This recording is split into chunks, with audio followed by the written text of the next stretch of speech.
Okay, so welcome back to my channel to learn Java from zero. तो पिछली video में हमने data types को समझा, राइट? हमने देखा कि कैसे जावा होल नंबर्स के लिए इंट, डेसिमल्स के लिए डबल, सिंगल लेटर के लिए कैर और ट्रू फॉल्स के लिए बूलियन यूज करता है। लेकिन इससे एक बहुत इंपॉर्टेंट क्वेश्चन आता है। अगर आप एक डेसिमल वैल्यू को एक ऐसे स्पॉट में डालने की कोशिश करते हैं जो होल नंबर के लिए बना है या फिर इसका उल्टा, जावा इस बारे में थोड़ा स्ट्रिक्ट हो सकता है और वही आज का टॉपिक टाइप कास्टिंग पिक्चर में आता है। क्या आपने कभी कोडिंग करते वक्त जावा से टाइप मिसमैच एरर फेस किया है? ये एक ऐसी चीज है जो लगभग हर बिगिनर को कंफ्यूज करती है। इसके पीछे की वजह और इसको कैसे ठीक करना है, ये टाइप कास्टिंग के बारे में है। चलो इसको बहुत सिंपल बनाते हैं। इमेजिन करो आपके पास 100 रुपीज और 50 पैसे हैं, लेकिन आपके पास उनको रखने के लिए सिर्फ एक छोटा बॉक्स है जो सिर्फ होल रुपी नोट्स एक्सेप्ट करता है। आपको क्या करना होगा? आपको 50 पैसे को छोड़ना होगा और सिर्फ 100 रुपए को अंदर डालना होगा, राइट? आपको बेसिकली अपने मनी को कन्वर्ट करना होगा फिट करने के लिए। और वो सिंपल एक्ट, किसी चीज को चेंज करना ताकि वो एक डिफरेंट कंटेनर में फिट हो जाए, वो प्रोग्रामिंग में टाइपकास्टिंग की परफेक्ट पिक्चर है। ये सब अपने डेटा को राइट बॉक्स में फिट करने के बारे में है। तो ऑफिशियली टाइपकास्टिंग एक वैल्यू को एक डेटा टाइप से दूसरे डेटा टाइप में कन्वर्ट करने का प्रोसेस है। फॉर इंस्टेंस, एक डबल को लेना जो डेसिमल होल्ड कर सकता है और उसको एक इंट में टर्न करना जो सिर्फ एक होल नंबर होल्ड कर सकता है। तो ये चीज है क्यों? इसलिए क्योंकि जावा एक स्ट्रिक्टली टाइप्ड लैंग्वेज है। आप इसको बहुत ज्यादा केयरफुल मान सकते हैं। इसको इस तरह से डिजाइन किया गया है कि आपको प्रोग्रामर को एक्सीडेंटली इंफॉर्मेशन लूज करने से बचाया जा सके, जैसे कि वो 50 पैसे जिसके बारे में हमने बात की थी। ये स्ट्रिक्टनेस हर तरह के अजीब बग्स को प्रिवेंट करने में हेल्प करता है जिनको बाद में फाइंड करना एक नाइटमेयर हो सकता है। ओके, तो जावा में इसको करने के 2 वेज देता है। पहला, इजी राउट, इम्प्लिसिट कास्टिंग। ये ऑटोमेटिक है और टोटली सेफ है। फिर है hands on approach, explicit casting, जिसको आपको मैन्युअली करना होता है और ये थोड़ा रिस्की हो सकता है। चलो डिफरेंस को ब्रेक डाउन करते हैं। सबसे पहले इजी वन के बारे में बात करते हैं, इम्प्लिसिट कास्टिंग। ये वो है जहां जावा सब कुछ ऑटोमेटिकली हैंडल करता है, क्योंकि वो जानता है कि कोई भी डेटा लूज होने का 0 रिस्क है। इसको देखो, हमारे पास एक इंटिजर a है जिसकी वैल्यू n है। एक इंटिजर को एक स्मॉल बॉक्स की तरह सोचो। फिर हम उस वैल्यू को b में डालने की कोशिश करते हैं जो कि एक डबल है, एक बहुत बड़ा बॉक्स। लॉजिकली वो ठीक होना चाहिए, राइट? बहुत स्पेस है। और हाँ, जावा टोटली अग्री करता है। यह ऑटोमेटिकली कन्वर्जन हैंडल करता है इंट से डबल तक। होल नंबर 10 डेसिमल 10.0 बन जाता है। कोई इंफॉर्मेशन लॉस्ट नहीं होती, तो ये कंप्लीटली सेफ है। वो आपके लिए इम्प्लिसिट कास्टिंग है। लेकिन दूसरी तरह जाने के बारे में क्या? यही हम एक्सप्लिसिट कास्टिंग में आते हैं।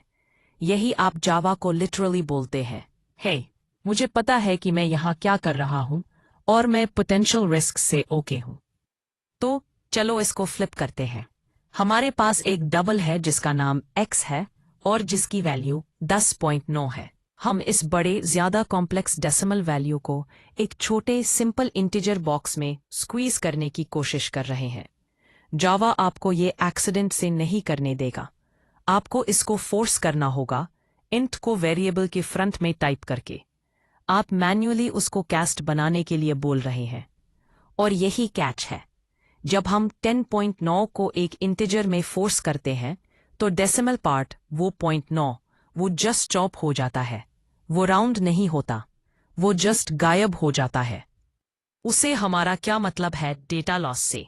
हमें सिर्फ 10 मिलता है। अब एक डेसिमल पॉइंट का लॉस शायद एक ह्यूज डील ना लगे, लेकिन डेटा लॉस का ये आइडिया सीरियसली बिजार और अनएक्सपेक्टेड रिजल्ट्स की तरफ लीड कर सकता है। चलो एक क्लियर एग्जाम्पल देखते हैं कि जावा आपको ये स्टफ मैन्युअली क्यों करवाता है। ओके, चेक करो। एक इंट कुछ प्रिटी बिग नंबर्स होल्ड कर सकता है।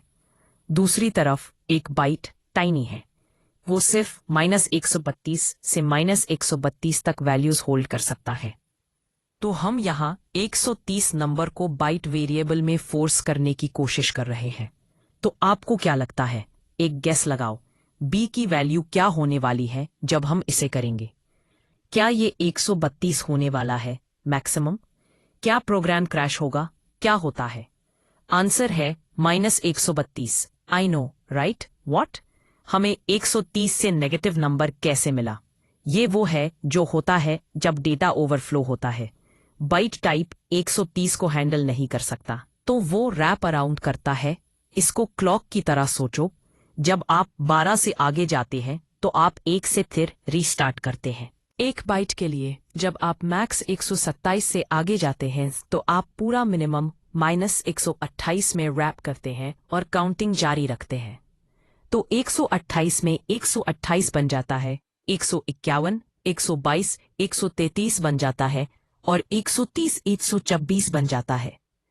यहां देखने के लिए सबसे इंपॉर्टेंट चीज ये है कि आउटपुट बिल्कुल रॉन्ग है और जावा आपको वार्न नहीं करता है कि आपको गार्बेज रिजल्ट मिलने वाले हैं, और इस वजह से वो आपको बाइट खुद टाइप करने के लिए फोर्स करता है। ये आपका साइन ऑफ देने का वे है, सेइंग ओके आई नो ये थोड़ा सा माइंड बेंडिंग था, बट सच में ये सब एक सिंपल से गोल्डन रूल पे बॉयल डाउन होता है। अगर आप बस ये एक चीज याद रखोगे तो आप सेट हो। Here it is. जब आप एक स्मॉल डेटा टाइप से एक बिग डेटा टाइप में जा रहे हो, जैसे कि एक इंट से एक डबल में, तो ये ऑटोमेटिक और सेफ है। जावाज गॉट योर बैक। लेकिन जब आप एक बिग डेटा टाइप से एक स्मॉल डेटा टाइप में जाते हो, जैसे कि एक डबल से एक इंट में, तो आपने ये मैन्युअली करना होता है और आपको हमेशा अवेयर रहना होता है कि ये रिस्की है। ऑलराइट, वापस करने से पहले चलो एक और चीज क्लियर कर दें जो लगभग हर किसी को कंफ्यूज करती है जब वो स्टार्ट कर रहे होते हैं। कास्टिंग और राउंडिंग के बीच का डिफरेंस, ये एक नेचुरल असम्पशन है, राइट? अगर आप कोड देखते हो जो 10.9 को एक इंटीजर में कास्ट करता है, तो आपका ब्रेन शायद सोचेगा, वेल 0.9 तो हाई है, तो जावा स्मार्ट होगा और यूज राउंड अप करके 11 कर देगा। क्या वो ऐसा करता है? Nope, absolutely not. And this is a super important thing to burn into your memory. Java कभी भी राउंड नहीं करता है जब वो एक नंबर को कास्ट करता है। ये बहुत ज्यादा डायरेक्ट है। वो बस अपनी सिजर्स लेता है और डेसिमल पॉइंट के बाद सब कुछ चॉप ऑफ कर देता है। डजंट मैटर अगर वो 0.1 है या 0.9, वो गायब है और वो हमें वापस वही ले आता है जहां से हमने स्टार्ट किया था। द नेक्स्ट टाइम जब आपको वो टाइप मिसमैच एरर दिखेगा, आपको एग्जैक्टली पता होगा कि क्या हो रहा है। इट्स जस्ट जावा आपको एक risky big to small conversion से प्रोटेक्ट कर रहा है और वो वेट कर रहा है कि आप उसे ग्रीन लाइट मैन्युअली कैस्ट करके। Awesome work today. Now that आपने डेटा टाइप्स को मैनेज करना सीख लिया है, we are ready to actually start doing things with them. In our next explainer हम जावा ऑपरेटर्स में डाइव करेंगे, द टूल्स जो तुम मैथ्स करने और डिसीजंस बनाने के लिए यूज करते हो अपने कोड में। Thanks for watching, and I'll see you for day 18. Please like, share, subscribe, and hit the bell icon for more such videos. End.